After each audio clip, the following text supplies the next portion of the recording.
President Joe Biden comes to LA with some good news for tens of thousands of people with college debt. We've learned what caused a fire that broke out in one of USC's residential halls.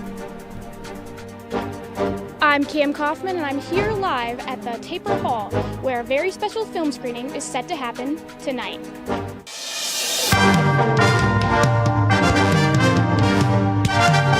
Annenberg TV News is next. While a college degree is still a ticket to a better life, that ticket is too expensive. And too many Americans are still saddled with unsustainable debt in exchange for a college degree. President Joe Biden today announced over $1 billion in student loan relief. Hi, I'm Clera Rodrigues. And I'm Malcolm Caminero. Thousands of college alums woke up to an email letting them know that their student loans were forgiven. I'm proud to announce our SAVE plan. We are immediately canceling the debt loans for over 150,000 borrowers. Starting today, we're canceling student debt for borrowers who are enrolled in the SAVE plan and have been paying student loans for as little as 10 years. President Biden stopped by Culver City to talk about his SAVE plan. We spoke to a financial aid expert about what it entails. So the SAVE plan is a type of income-driven repayment plan. It bases your monthly payment on a percentage of your discretionary income as opposed to the amount you owe, and the remaining debt is forgiven after a number of years in repayment. With the SAVE plan, there's a special provision that has a shorter number of years until it's forgiven if you started off with less debt. To be eligible for the student loan, you have to be enrolled in the SAVE plan, have 10 or more years of repayment, and borrowed less than $12,000. I know it'll help my mom a lot. She definitely took out a lot of student loans when she was in her master's program, so that's going to be great. I think this forgiveness is actually so incredible for them because now they don't have to spend the next decade of their life just worrying about the building up interest and repaying this. I'm excited if it actually sticks this time, which I'm kind of not expecting it to. For people who want to get their loans into the SAVE plan or apply for student loan forgiveness, go to studentaid.gov/forgiveness. Super Tuesday is now less than 2 weeks away. Sarah's here with a look at the top candidates vying for California's U.S. Senate seat. Thanks, Clara. The fight for California up last night. The top 4 candidates debated California's most pressing issues. It was their last chance to make their pitch to you, the voter. Democratic candidates Adam Schiff, Katie Porter, Barbara Lee, and Republican candidate Steve Garvey addressed the top issues for Californians, including inflation, immigration, crime, and even foreign policy. The candidates got into a heated debate about the Israel-Hamas war. And this is their response to whether Hamas should remain a governing body in Gaza. Yes or no, Congresswoman Lee? No, I support a ceasefire. That's the only way Congressman Israel Mr. will be secure and the Palestinians. I'm sorry, you vote yes for that, Mr. Schiff? Yes, I would. Okay, Ms. Porter? I would yes vote, or no? I would vote no because Okay, you can explain later, but you vote no. Mr. Garvey? No ceasefire. Oh, well, flip it. Would you vote for a resolution that said Israel has to impose an immediate ceasefire right now, no conditions, unconditional ceasefire, end the war? Congresswoman Lee? Yes. Okay, Mr. Schiff? No. Ms. Porter? No. Mr. Garvey? No. Okay. Following the debate, Emerson College released a poll that showed Adam Schiff as the frontrunner with 28%, followed by Steve Garvey at 22%. Katie Porter has 16% and Barbara Lee trails with 9%. The poll also revealed that 17% of the electorate is still undecided, which means it's still anyone's race. If you vote in any Super Tuesday election, make sure to get your ballots in by March 5th. Thank you, Sarah. Voters will go to the polls this weekend for the Republican primary in South Carolina. Reporter Nicole Santos caught up with the presidential candidate, Nikki Haley, in her home state. The party that gets rid of their 80-year-old candidate is the party that will win. Former Governor Nikki Haley just finished her rally here in Irmo. People showed their support with loud claps and signs as she was asking for their votes here in the First on the South Republican primary. I spoke with some voters that were saying that she was a great governor and that they also need a younger leader for the country. I think Nikki would be she's youthful, she's energetic. We love her ideas, and I think she would just be great for the country. I don't have a problem with Biden. I just wish the Democrats would have maybe pulled a younger person up. I do too. Just to give us more of a choice. She is a wonderful woman. She is strong, she's intelligent, she was a great governor for South Carolina. I would say I don't agree with 100% of the things that she stands for, but I love my husband. And I don't agree with 100% of the things he stands for either. Haley will continue speaking across South Carolina in hopes of winning her home state on Saturday. For Annenberg Media, I am Nicole Santos. New tonight, we're learning that something in an oven sparked a fire and forced evacuations at Cowling's residential hall in the USC Village. The fire broke out just before 11 p.m. on the 5th floor. Fire officials quickly arrived on scene as students waited outside for the flames to be put out. Residents say the ordeal didn't seem like a drill. I wasn't even in the building, but I had just gotten back and the fire just started then.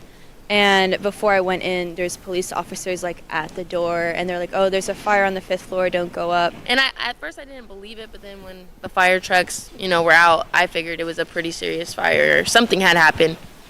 Of course, the rumors go around, and just hearing that people were kind of goofing off and that's how it occurred really upset me.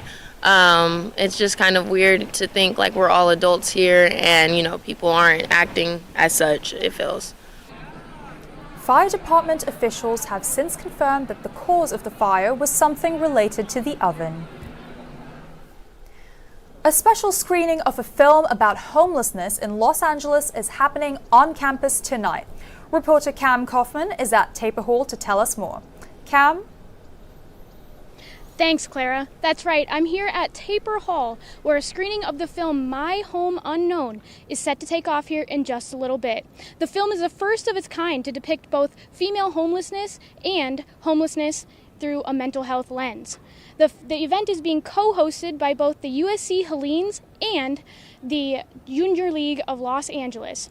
Both of these organizations do a lot for both women in the USC community and the LA County community as well, so it should be a really fun night. Are you living on the streets? So what happened? You were super talented, that you were the best in class. The film follows a Los Angeles woman experiencing homelessness who is forced to battle through a spiraling journey of mental illness to find a home. Following the screening, attendees will hear from filmmakers and a panel of experts. Annenberg Media spoke to the president of the JLLA and the co-president of the Hellenes about the film. It's been a really big goal of the Hellenes to make sure that we are expanding past this kind of USC bubbles to recognize the privilege that we have as students on campus, but also the tendency to otherize ourselves. It's a very raw and real depiction. I really want the audience to see what members of our community are going through on a day-to-day basis, and I really want them to walk away having a call to action. The screening is about to start here from 6 to 9 p.m. at Taper Hall, so be sure to get down here soon and get a seat. Back to you, Clara and Malcolm. Thanks, Cam. We'll be sure to check that film out. This morning, Senator Alex Padilla reintroduced the Housing for All Act, describing it as a historic level of funding to keep people housed. This Home Key site plays directly into Mayor Bass's administration's fight against homelessness. Some of the other speakers at today's event included Douglas Guthrie, who spoke about how this is the first of many investments to combat homelessness. We have now purchased 40 buildings like this in the last 2.5 years, and about 2,500 units altogether, and I think about $800 million worth of acquisition, in some cases rehab costs, and we will continue to do so. Padilla's new act would include housing for seniors and people with disabilities, rapid rehousing assistance, and hotel and motel conversions in LA and across the country.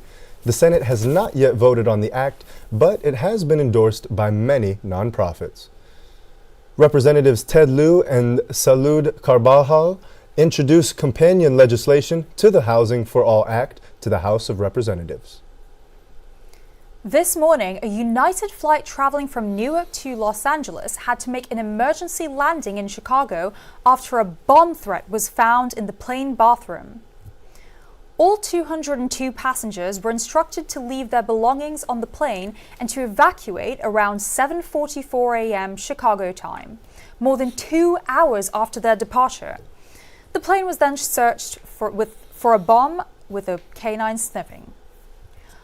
After the plane was searched and cleared, one person was taken into custody for their suspicious luggage.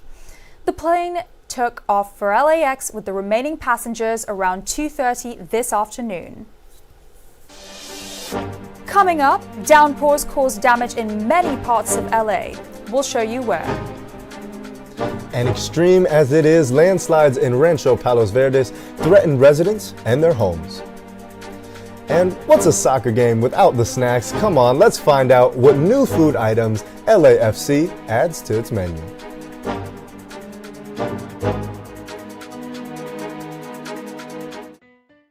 Let me tell you how we amplify our Latine voices. Check out Dímelo. We have it all. Deportes. Entertainment. Noticias. ¿Qué tal? Soy Mariela Gómez y bienvenidos a Dime la Hora. Radio and podcasting. Comida y cultura. Digital social media. ¿A qué equipo le vas tú? LA Galaxy o LAFC? Dímelo is the only Latina-focused media outlet at USC. Dímelo. We have it all. Dímelo. We have it all.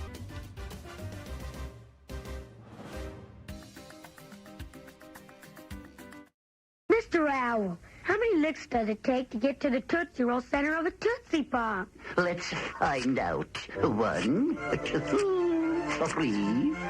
How many licks does it take to get to the center of a Tootsie Pop? The world may never know. There's a new pet. Chia. Chia Pet, the pottery that grows. It's fun and easy. Soak your chia, spread the seeds, keep it watered, and watch it grow. And now grow a whole collection of fun with Chia teddy bears, puppies, kittens, rams, bulls. There's even a chia tree to keep your pets company. Chia Pets and Trees, the pottery that grows. The Chia Pet and Chia Tree are available at Kmart, Rite Aid, Ames, and Woolworth. Makes a great gift. All the rain the past few days has caused serious damage in some local communities. Tonight, Rancho Palos Verdes is requesting an emergency declaration. Reporter Kathy Wren shows us why. Homeowners in this neighborhood in Rancho Palos Verdes are dealing with severe damage. The recent rains have caused the streets to buckle, homes to crack and sink. One resident says one vacant house has gotten much worse because of all the rain. In the past year, it has gotten so much worse. It's always been bad. It's always been like it's sinking, but not like this. I mean, as the residents here are dealing with unprecedented damage to their homes and the neighborhood itself. The streets are closed. There's about a 3-foot dip in the road over there, and it's awful. Residents are urging Governor Gavin Newsom to visit this area and see the damage with his own eyes. I'm here at the intersection connecting the Dauntless Way and Exultant Way, and today is the first day and also the first sunny day for this city, since its leader required the governor to set the emergency declaration. And here, there is a construction team working on a big gap between the sidewalk and also the driveway. And also here, you can see there is a big fault happened on the driveway. The historic Wayfarers Chapel is now closed. The walls and floors cracking open.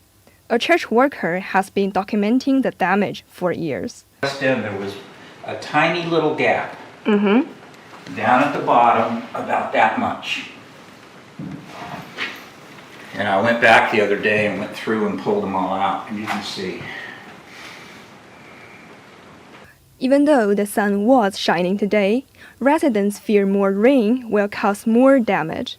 I hope that the city and the state comes in with some funding to help the residents on this end of the neighborhood to kind of fix whatever's happening with the underground water causing all these problems. Problems that only seem to be getting worse.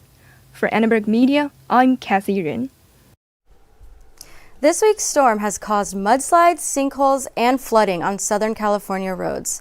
Stretches of PCH were closed temporarily as a result of the rain. Landslides played a big part in road closures. An off-ramp on the 405 is expected to be shut down for a month as a result of a sinkhole. Caltrans crews have been working 24/7, checking drainage systems and using water pumps when needed. The amount of water has been just tremendous, and what it is doing to a city that is a concrete city with a bunch of hillsides in between it, we see a lot of damage, and it has been dangerous. We are certainly seeing these climate events becoming more extreme and more frequent. So we need to keep that in mind when we're building housing developments on hillsides or on bluffs out on the ocean. Rain, rain, go away. That is what we've been saying here in Southern California, and today we listened. Let's look at today's current conditions. As you just saw, that was a beautiful shot in the village. The skies are pretty clear today, but what's more important is the week ahead because we have some changes coming up. As you can see, tomorrow is pretty much going to be the same as today, but Friday we have almost 10 degrees of a jump in temperature. We're going to be moving up slowly for the next couple of days, some time to dry off, but Sunday night and Monday we're going to be going into another storm system. So take that time to dry off while you can because it's coming back. Now let's go to Malcolm to see what's going on with LAFC. Thank you, Audie. The Los Angeles Football Club is redoing its menu for the 2024 season. Today, the club showcased some of the new additions, including many delicious fusion items. Executive Chef Hugo Miranda was on hand to reveal LAFC's new concessions menu. Some of the new items are a chicken-based Korean soul bowl, flamin' hot Cheeto, griot pickle chips, and a Peruvian-style rotisserie chicken, as well as plenty more. Food's been great so far. It's been really, everything's been delicious, super flavorful, and honestly everything's kind of unique too, which is nice. The longaniza nachos, that was probably my favorite. That sounds delicious. The chef said his team put their heads together to come up with menu options for the new season. We put a lot of energy all together, all chefs, either whether it's catering, whether it's sweets, or even me myself with the concessions. We put our brains together and our palate, and it brings out very good flavors, awesome popping flavors. And you kind of mix things around, you get me? And you get a lot of flavors from, twitching and cooking back here, or even at your house. At my house, I cook. Well, my mouth is watering. The new and improved menu will debut when LAFC's season starts this Saturday. It's unclear whether USC students will get discounted prices on food because LAFC is not the only team turning up the heat. What has USC sports been cooking up recently? Let's go to Madison. The USC beach volleyball team has touched down in Hawaii for the start of their season. And Molly Phillips tells us about how the team is feeling before the games begin. Women's basketball have two big matchups this weekend against Colorado and Utah. We give the insight on the last games of Pac-12 play.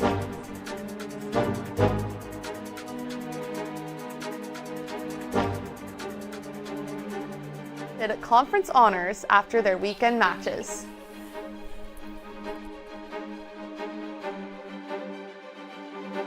Bonjour, je suis le grand musique. Je suis la jeune fille. Yes, that's French they're speaking, and no, these children aren't French, they're American. And they've acquired their amazing new language skills from Muzzy, the remarkable new video language program for children developed by the British Broadcasting Corporation. With this unique BBC language course, children learn a second language with incredible ease. 4 delightful videos quickly become their favorite TV show and teaches children the same way they learned English. Learning another language becomes fun. You'll be amazed when your children begin speaking and understanding their new language from the very first day through this unique method. The entire course, 4 videos, 2 audio cassettes, The activity book and the Parent's Guide and Answer book is available in French, Spanish, Italian, or German. To order, use your credit card and call this number. We'll ship and charge you $28.08 a month for 6 months. Your satisfaction is guaranteed. Call 1-800-424-0700.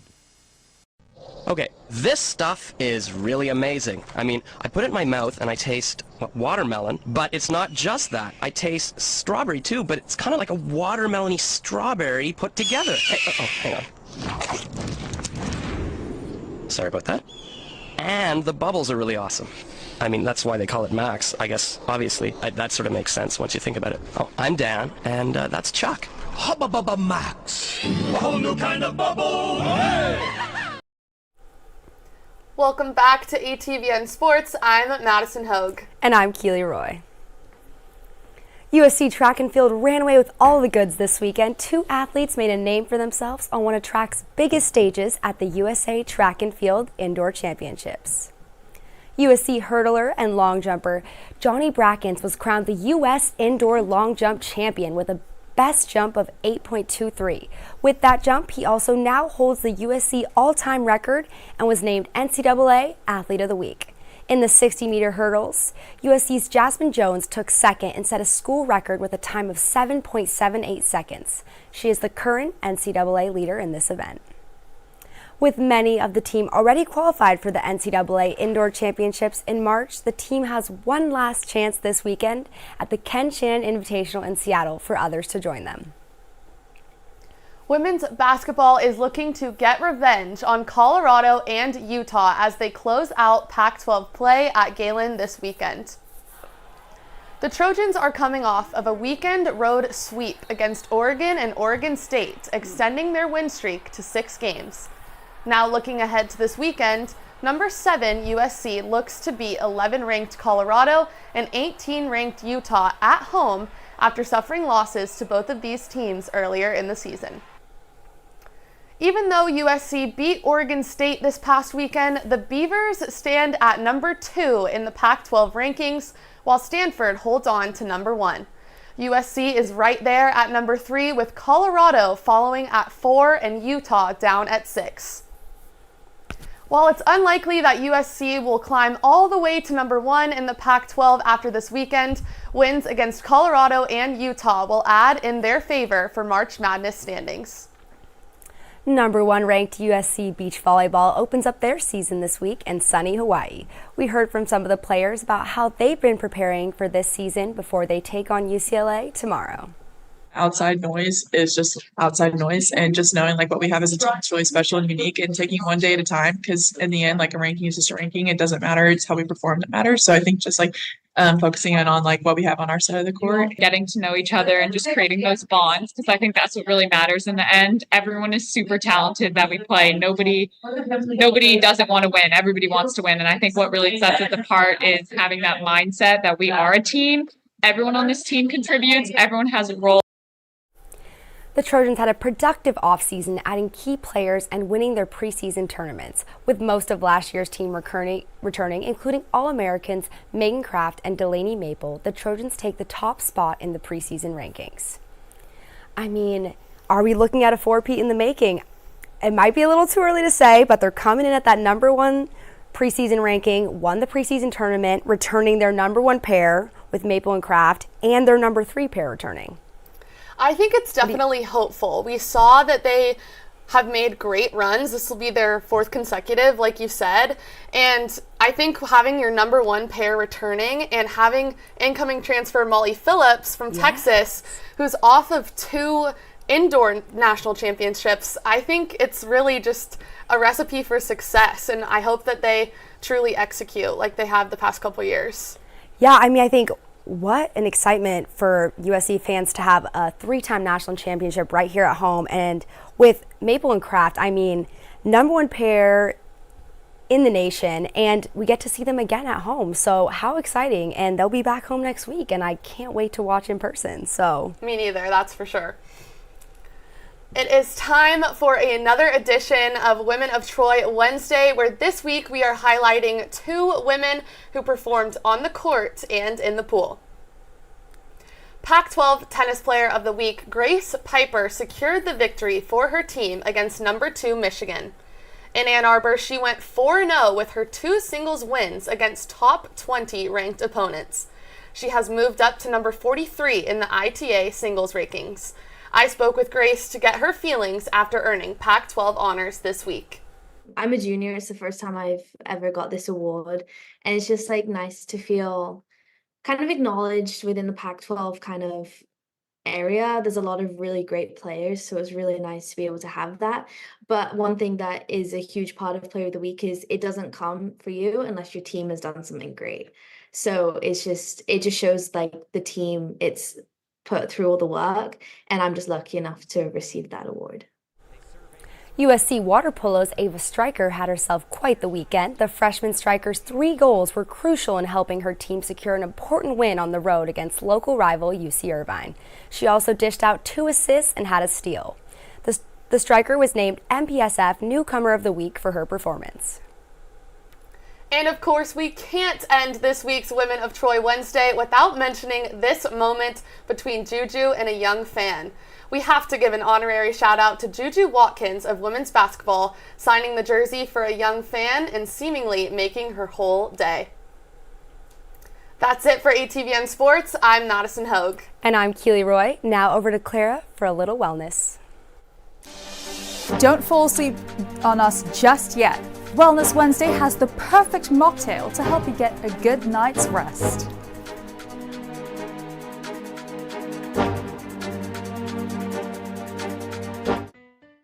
Let me tell you how we amplify our Latina voices. Check out Dímelo. We have it all. Deportes. Entertainment. Noticias. ¿Qué tal? Soy Mariela Gómez y bienvenidos a Dime la Hora. Radio and podcasting. Comida y cultura. Digital social media. ¿A qué equipo le vas tú? LA Galaxy or LAFC? Dímelo is the only Latina-focused media outlet at USC. Dímelo. We have it all. Dímelo. We have it all.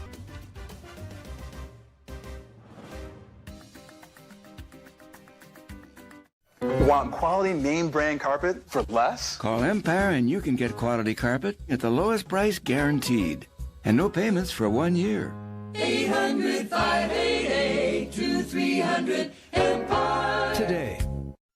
I've replaced your shoelaces with fruit by the foot. So you did. I replaced your fingers with fruit by the foot. Bravo.